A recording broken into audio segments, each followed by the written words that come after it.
Hello there and welcome back to my YouTube channel. My name is Deepa Robbins from Designs by D, and today I'm also posting on behalf of the Make the Cards Challenge design team. I'm so excited that I've been asked to join the design team for the Make the Cards Challenge blog, and today my card is made for challenge number 24, which is a color challenge. I'll get into that in a second, but basically I just want to reiterate that along with my usual weekly posts, which I will be continued to post, I will also be posting for the MTCC team. So I encourage you all to go on over to www.makethecardschallenge.com and take a look at all the rest of the inspiration that's there this week from my fellow talented design team members. Then use this inspiration to make your own card or creative project and link it to the bottom of the post for a chance to be chosen as the featured designer. You can also post your creations on social media with the hashtag MTCC24 or hashtag MakeTheCardChallenge. All the details are over on the blog, and I'll link all the associated links from Facebook and Instagram below. So please make sure to check it out. Now, to move on to the theme for this week, as I said, it is a color challenge and it's entitled Summer Fun. And I'm going to post right here the challenge post. So there you have the colors that you're supposed to use. So I've chosen colors that are as close to these as possible. You do have to use all four colors, or at least do your best to do so. And I don't know about you, but when I think of summer, I think of ice cream. And believe it or not, July is actually National Ice Cream Month. So I thought it would be fitting to make my card with ice cream. Well, not literally, but I'm going to be using this Altenew Summer Swirls stamp set along with that Strathmore Bristol Smooth cardstock. And I'm going to be stamping out the ice cream cones. And to do this, I'm going to be using Hero Arts Contour ink, which is this ink you see here. It's really cool. It can be used with alcohol markers, colored pencils, and a couple other different mediums. And what it does is it stamps out a beige, a light beige type color. That way you can do color, no line watercoloring, no line marker, pencil, any type of no line coloring, because that ink kind of fades over time. Plus, as you color over it, it covers it up as well. So I went ahead and stamped out 3 ice cream cones here. In the end, I'm going to end up using 4 of them. And I'm going to go ahead and color in these ice cream cones. The first color I'm going to use is the Spectrum Noir Dull Green Tri-Blend. So for my coloring, I'm using the Spectrum Noir Tri-Blends, and these are actually a new set of markers that I just received. And I actually really like them because they have 3 different colors in one, and it makes it really easy to color, and it saves you a lot of time in having to pick out all the different colors that you might want to use, your dark, mediums, and lights. So I'm just using some simple coloring here. I'm just coloring in my darkest to get all the darker areas, then my light, medium color, and then my lightest color to blend out the rest of the colors. Now, usually when you're coloring with alcohol markers, there really is no actual rule, but some people do start with the lightest color. They color the entire image light, and then they'll use the darker color to color in the darker shaded areas. This allows the ink to kind of move on the paper because you've already put down a layer of ink, right? In this case, I couldn't really do that because I'm using this contour ink. It is really light, so when I do color over it with the lighter color, I can still see the lines underneath it, but it makes it just a little bit harder. So I just thought to make it easier for myself, since I'm coloring 4 of these cones, that I just start with my darkest marker. I'd go to my medium and then my lightest, and then I kind of go back over those dark and medium colors with the same marker to kind of just define those shades, which is what I'm doing here. Now, one of the things that I wanted to highlight is that I'm the type of person where when I color, I tend to not leave any white spaces. So in doing so, I tend to forget my highlights. And I just wanted to show you a little trick that I tend to use a lot of the time, and that is to use the Sakura Jelly Roll white pens. Usually size 8 or 10 works best. And by adding a little bit of the white here and there at the end of your coloring really helps bring out those highlights, especially if you're someone like me, like I said, who totally forgets them. So I'm just going to go ahead and color the rest of these ice cream cones in the same manner. I used the Spectrum Noir True Blue for one cone to match with the blue color, and now I'm using gold yellow. And once again, I'll highlight everything like I did the first cone with that Jelly Roll pen. Now, I don't have the coordinating dies, so I'm actually just going to fussy cut these cones out, and it's really not that hard. They have a pretty easy shape to cut out. It's nothing intricate. And I'm not going to show you all of that because it's a little boring, but I did cut out all of those, and also I did that pink colored ice cream cone with the Spectrum Noir Magenta blend. So now to do my card background, and I decided to pick out distress inks and oxide inks that were closest to the colors that I have here in my markers. So I chose Picked Raspberry for the pink, Mowed Lawn, Salty Ocean, and Mustard Seed. So I'm gonna be doing some ink smushing here, and I'm using Cancun watercolor paper. It's cut out in 9" by 4" pieces. I'm going to do 2 pieces because I'm going to do one with the oxide inks and one with the actual distress inks. So I'm starting off with the distress inks, and you see I'm just pretty much putting my ink on my mat there, and I'm smushing the cardstock into it, and then I'm just going to dry it with my heat gun. And then I'll continue to do this until I've kind of built up layers of ink here to create that smushing type technique that most people tend to want to get. And I do find that using this mat, it's one of the old Tim Holtz mats, it really helps because I like to keep my glass mat pretty clean, especially because I do a lot of card insides, and it's really important to keep them nice and crisp, especially because they usually have a lot of white on it. So just to prevent any type of contamination from one project to the next or from the inside to the outside of the card, I'm going to use this mat. And I should note that I'm just using water here. So that little spray bottle that I'm using to spray on top there is just full of water. And if you do happen to get a lot of that water bubbling up on your paper, just use some paper towel there to kind of dab it off. So as I was doing this, I was kind of looking for that very washed out type of color with a lot of sprinkle and splatter on it. So that's why I kind of smushed in the color first so I could color most of the background. And then I went back into it after I dried it off to kind of pick up all those little droplets that give it that little bit of texture there. So I'm pretty much done with that. I'll wipe up my mat, and that's the final product that I get there with those 4 colors. Now I'm going to go ahead and do the exact same thing using the exact same method with the oxide inks. So I'll spush down my ink, I'll spray it with some water, and on one edge of the card I'm going to pick up the color. And you can see that there's such a big difference in the two. The distress inks tend to give you a bit more of a washed look, so they're not as vibrant, but the color's still there. And the oxide inks, because they have more of a chalky consistency to them, they kind of sit more on top of the paper rather than completely absorbing into it. And they give you more of an opaque kind of chalky feel.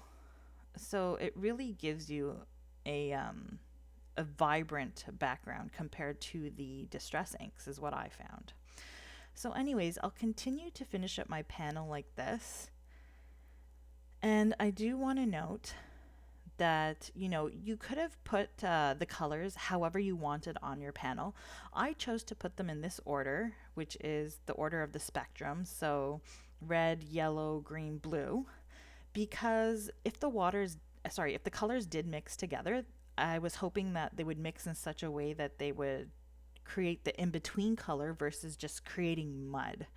So that's why I did it this way. And then I also, as you notice, I dried each section as I did it to prevent too much of the mixing of colors in between, because I wanted to maintain those 4 colors that we're using for this challenge instead of adding any extra colors. Like I didn't want the pink and the yellow to mix together and form orange. So this was my way of kind of keeping the colors blocked off so that there wasn't too much mixing. So anyways, looks like I'm done here with the oxide inks, and I'm adding a bit more blue there. You could always do this. I noticed that I had a bit too much green on there, so I actually went back and added more ink to it. So here's the final product. So the oxides, very chalky, very vibrant. It has a really nice look. And quite frankly, I probably would have gone with that panel, but I'm actually going to use the Distress ink panel because I wanted more of a washed out look. I didn't want my background to kind of be more vibrant than the ice cream cones. So I'm going to move on and assemble that a bit later. I'm going to stamp out the sentiment here. So I'm using the sentiment from the actual Alta New Summer Swirls stamp set, and I'm stamping it out in VersaFine Clair Nocturne ink, and I'm going to just heat emboss it a bit here with some clear Ranger embossing ink. Sorry, not ink, that's powder. So this just helps me make sure that my ink is completely dry, and just adding the embossing powder gives it a bit of gloss. Now I'm going to be using this little sentiment strip from Spellbinder Spot On Background and Sentiments. It's a nice small strip which helps me cut out this really small sentiment.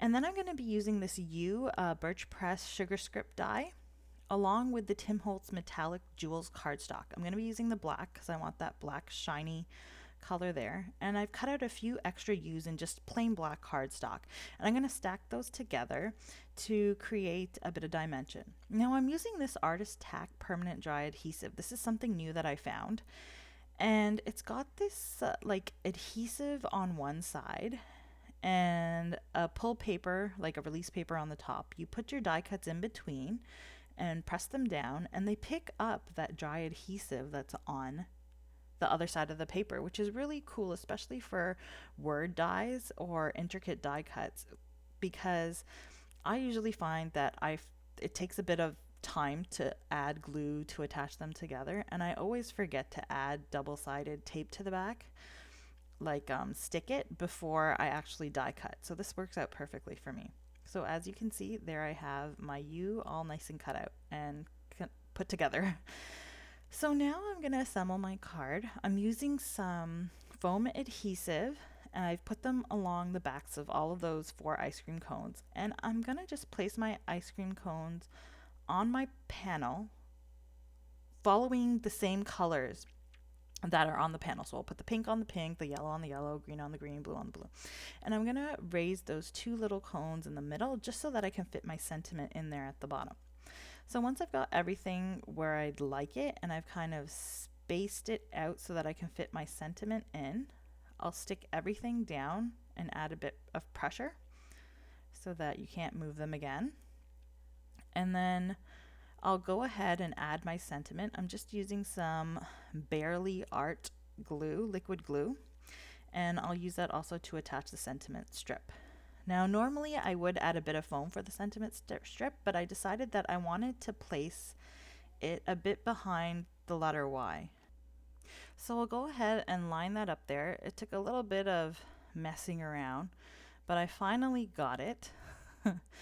And once I pressed that down, there was a little bit of black cardstock on there, but that's no problem. I did manage to get that off, but even if you didn't, you could always cover that up with embellishments, which I am going to add in a minute.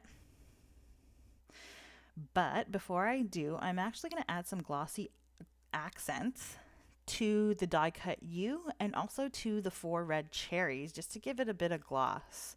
Because it is like a fun kind of card with lots of color, I feel like the glossy accents just adds just a little bit more to it. Now, I normally wouldn't add this before adding my embellishments because I'd be afraid of kind of accidentally touching the glossy accents and ruining it. So I would advise you to add your embellishments first and then add the glossy accents. But I just kind of worked with it here and just made sure I was very careful at not touching it. So I have these jewel mixed little gems from Pink Fresh Studios. These colors matched up nicely, so I just went ahead and added some of the pink to the part of the background that was pink, and some yellow to the part that was yellow, and the green and blue accordingly. And it added a lot of sparkle to this card, which I think it was just the little bit that it needed to just kind of put it over the top. And I'm very happy with how that turned out there. So again, to attach these, I'm using Barely Art Glue, which is like my new go-to. So I'm also going to show you how I did the card inside, which is one of my specialties. So if you're someone who doesn't really watch my videos or haven't really looked at my blog before, this is something that I am very passionate about. I love designing cards, but I absolutely love designing the insides of cards to match the outside. And I know that a lot of card designers out there do a lot of card fronts, but not really the insides. And a lot of people are always wondering, how am I going to make my inside kind of match my front? Or am I just going to leave it blank? Like, I don't know what to do. So I always try and show you with every card that I make how I design my insides so that you can use it for any of the cards that you want to. And I mean, if you want to leave it blank, you can always leave it blank. I'm just one of those people who really can't. So I use the same oxide inks with this Simon Says stamp wave slimline wave floral slimline wave stencil, and I kind of just mixed the four colors just like I did on the front on the inside here. So that's how I get it to kind of match up. Now with the same Summer Swirl stamp set, I'm using the little cone. There's a smaller cone in there, and I'm going to be using the VersaFine Claire Nocturne ink again to kind of just stamp these all over that side part of the inside of the card to just give it a bit of interest, and once again tie it into the ice cream theme that's on the front of the card. This is a really simple way to do this, and it really takes no time at all. And you've basically matched the inside of your card to the outside. Furthermore, you could even use this technique to jazz up maybe the top half of your envelope so that your envelopes match your card. The possibilities are virtually endless. So, I mean, it's completely up to you what you want to do. So I do have some honeybee birthday inside stamps here. I'm going to be stamping out the happy birthday and then a little sentiment to go with it from the same stamp set. And normally I would use a stamp positioner, but I think I can kind of eye this one. I'll be using the Nocturne ink again for the main sentiment, and then for the happy birthday, to add a bit of interest, I'm going to do it in a different color.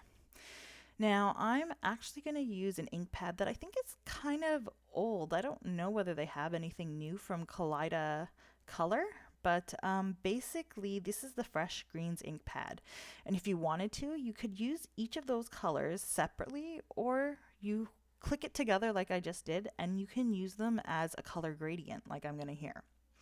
So all you have to do is kind of tap your stamp down and move it back and forth along the ink pad so the colors mix in the middle. So in between each color, it kind of mixes as you move it back and forth to create a nice color gradient. And you can kind of see as you look through the stamp whether it's inked up properly. So I went back and I had to kind of ink up the Y on birthday again. But once I stamped that down, it was absolutely flawless. It looked so nice with the black sentiment. So there you have my first card designed for the Make the Cards Challenge blog as part of the Make the Cards Challenge design team. I really hope that there was something in this that inspired you to create a card of your own, and go ahead and visit the Make the Cards Challenge blog. Like I said, the links are below in my YouTube description, and go ahead and take a look at all the other inspiration. Make your own card, link it up, and become part of the challenge. I definitely do recommend it. It's a bit of fun, and at least you kind of get a chance to design and possibly be chosen as the featured designer for the week. So I hope you like my video. Go ahead and give it a thumbs up if you did. Maybe you want to hit the notification bell so you can see any other videos that I may post. And also take a look at my blog for any other projects that might inspire you. For now, I have a couple other videos that you might want to take a look at here. You can also subscribe to my blog with the link below. So I hope you enjoyed my video, and I hope to see you again. Thank you. Bye.